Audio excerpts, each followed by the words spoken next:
ന്യായാധിപന്മാരുടെ പുസ്തകത്തിൽ നിന്നുള്ള വായന, അധ്യായം 17. മിക്കായുടെ പൂജാഗ്രഹം. എഫ്രായിം മലനാട്ടിൽ മിക്ക എന്നൊരാളുണ്ടായിരുന്നു. അവൻ അമ്മയോട് പറഞ്ഞു, 1100 വെള്ളി നാണയങ്ങൾ നഷ്ടപ്പെട്ടതിനെപ്പറ്റി നീ ശാപം ഉച്ചരിക്കുകയും എന്നോട് രഹസ്യമായി പറയുകയും ചെയ്തിരുന്നല്ലോ. അത് എൻ്റെ കൈവശമുണ്ട്, ഞാനാണ് അതെടുത്തത്. അവൻ്റെ അമ്മ പറഞ്ഞു, എൻ്റെ മകനെ, കർത്താവ് നിന്നെ അനുഗ്രഹിക്കട്ടെ. അവൻ ആ 1100 വെള്ളി നാണയങ്ങൾ അമ്മയ്ക്ക് തിരികെ കൊടുത്തു. അവൾ പറഞ്ഞു, എൻ്റെ മകനു വേണ്ടി ഒരു കൊത്തു വിഗ്രഹവും ഒരു വാർപ്പ് വിഗ്രഹവും ഉണ്ടാക്കുവാൻ ഈ വെള്ളി ഞാൻ കർത്താവിന് മാറ്റിവെക്കുന്നു. അതുകൊണ്ട് ഇപ്പോൾ ഞാനിത് തിരിച്ചു തരുന്നു. അവൻ പണം അമ്മയെ ഏൽപ്പിച്ചപ്പോൾ അവൾ അതിൽ നിന്ന് 200 വെള്ളി നാണയങ്ങളെടുത്ത് തട്ടാനെ ഏൽപ്പിച്ചു.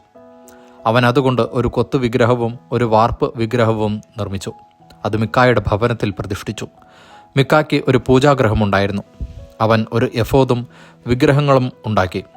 തൻ്റെ ഒരു പുത്രനെ പുരോഹിതനായി അവരോധിച്ചു. അന്ന് ഇസ്രായേലിൽ രാജവാഴ്ചയില്ലായിരുന്നു. ഓരോരുത്തരും യുക്തമെന്ന് തോന്നിയത് പ്രവർത്തിച്ചു പോന്നു.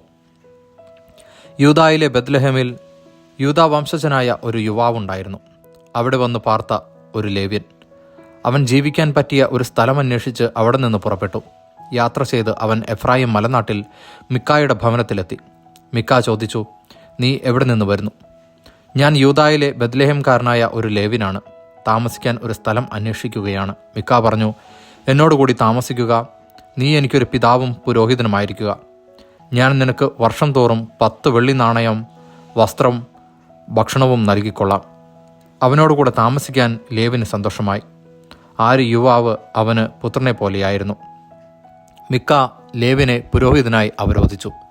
അങ്ങനെ ആ യുവാവ് മിക്കായുടെ ഭവനത്തിൽ പുരോഹിതനായി താമസമാക്കി. അപ്പോൾ മിക്ക പറഞ്ഞു, ഒരു ലേവ്യനെ പുരോഹിതനായി ലഭിച്ചതുകൊണ്ട് കർത്താവ് എന്നെ അനുഗ്രഹിക്കുമെന്ന് ഞാൻ അറിയുന്നു. ദൈവവചനമാണ് നാം കേട്ടത്.